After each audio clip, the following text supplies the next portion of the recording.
Well, good afternoon, everyone. My name is Peter Erlander. I'm a professor at William Mitchell College of Law.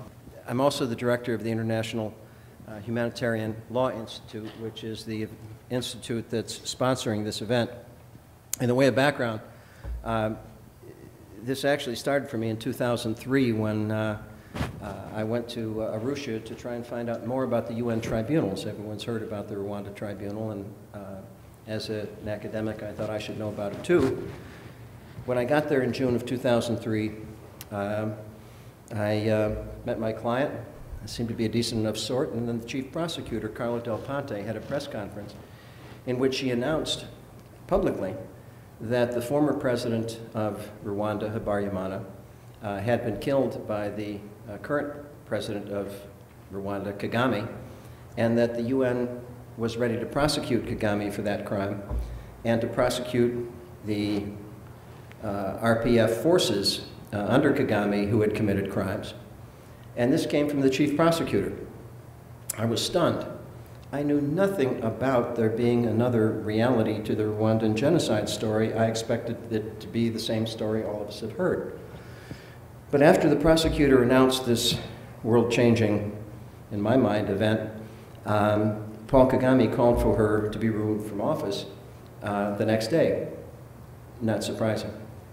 But what was surprising is I was sitting at the bar in the Impala Hotel watching CNN. Colin Powell was responding to questions about the search for the weapons of mass destruction in the summer of 2003. And while I was sitting there trying to decide whether I was going to take a case, Colin Powell described to the rest of the press in Washington that the weapons of mass destruction would be found at any minute now. Just please wait. We know they're there. Of course, we know that that wasn't exactly true.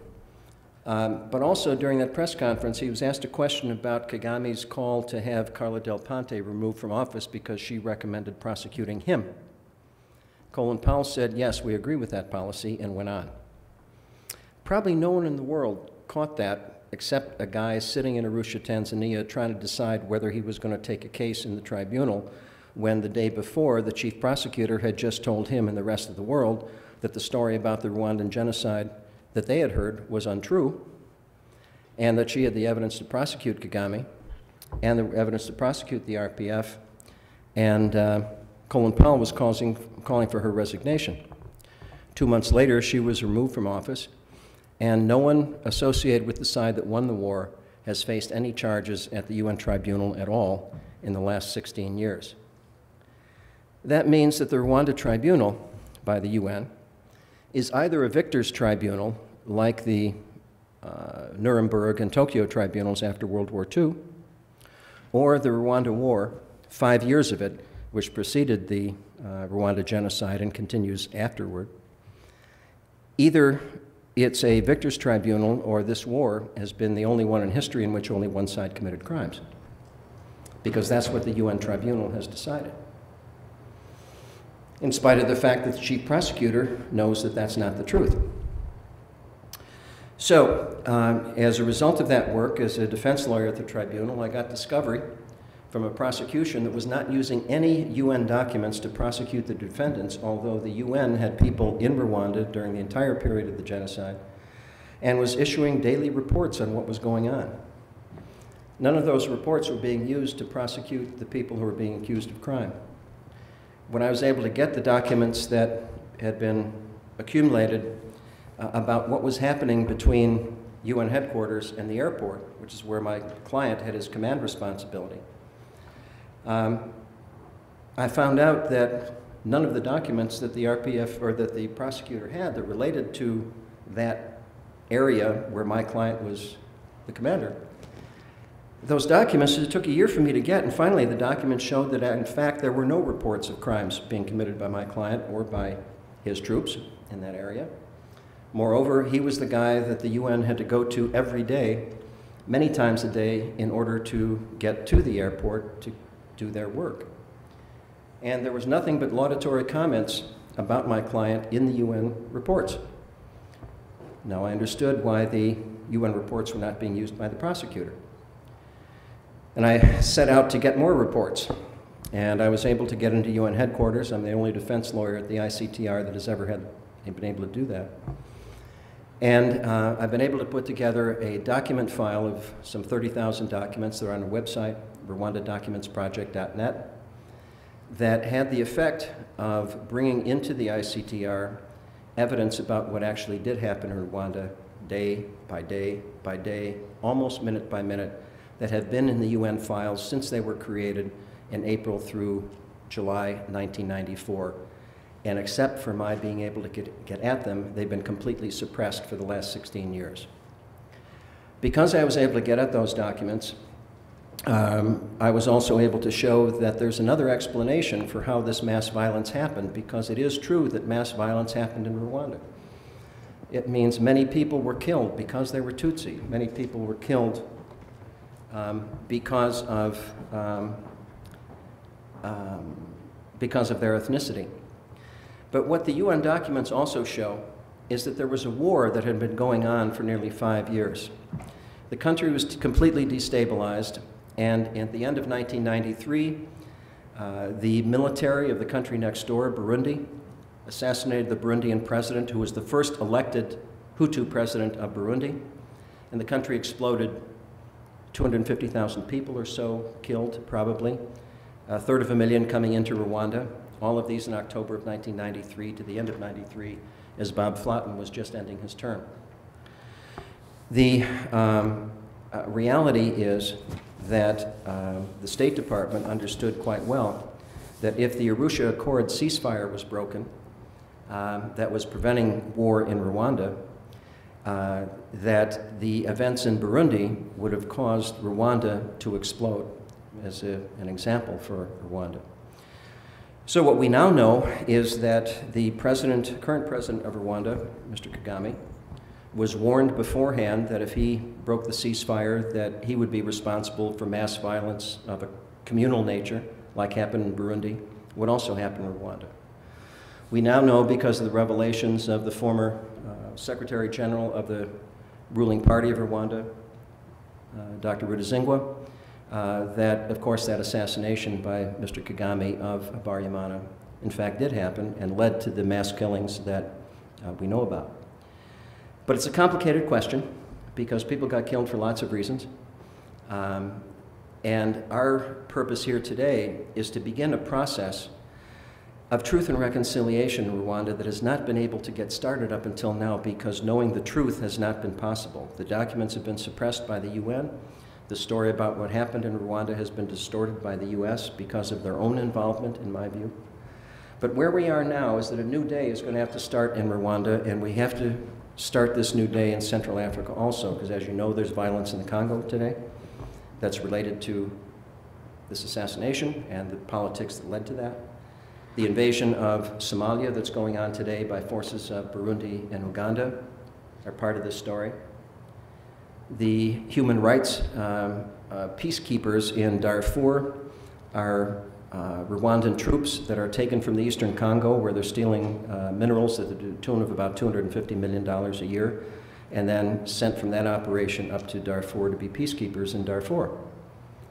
The entire region of Eastern Africa has been affected by this assassination in ways that have changed the history of Eastern Africa.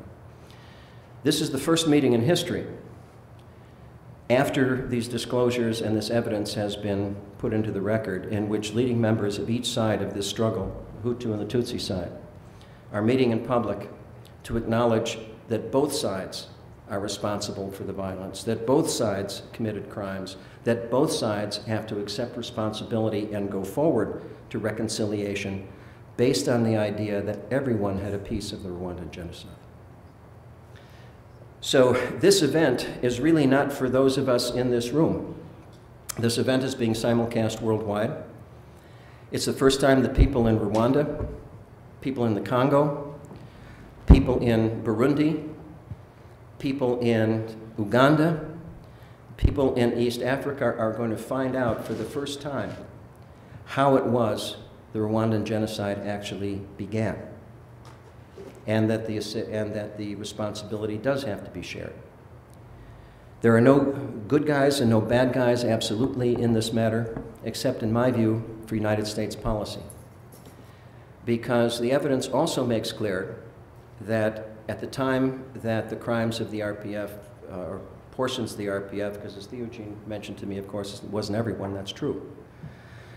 But it's been clear that the U.S. has known about this since September of 1994, and that they've systematically covered it up since that time. And we have the cable to Warren Christopher, the Secretary of State, that explains both the revelation and the cables that show the cover-up later. So tonight, we're going to make use of that research by making history by having a first meeting in which truth and reconciliation for Rwanda can be discussed. But to get at the truth, we have to get past a problem. The problem is that if anyone in Rwanda, or anyone who is from Minnesota who goes to Rwanda, who has written an article saying, you know, the way the government is explaining how the war happened is not true, that means that that person is a genocide denier. Well, you heard that applied to me when I was arrested in the summer in 2010. But of course, if genocide denier means denying that the violence occurred and that it was terrible and it was awful, it makes no sense. But if genocide denier means differing with the way the government said that it carried out the war and how the government said all the violence happened, it's clear that the evidence does not support that story anymore. So that means all of us on the stage, to the extent that they're willing to consider an alternative, are genocide deniers. They would stand with me in the dock in Rwanda just the way that my former client, Victoire Ingabire, is in jail, on trial today in Rwanda based on charges that are trumped up with documents that no one has ever seen. It means that to the extent that we're not careful with security, our lives are not safe either. Kagame has put out a dead or alive order for me. Paul Rusesabagina, something similar. Dr. Rudasingwa, also something similar. I think, and Bob Flotten has been accused of being a gun runner for the genocidaires by the U.S., by the Rwandan ambassador to the U.S. So you should know that these are the kind of people who are in front of you today.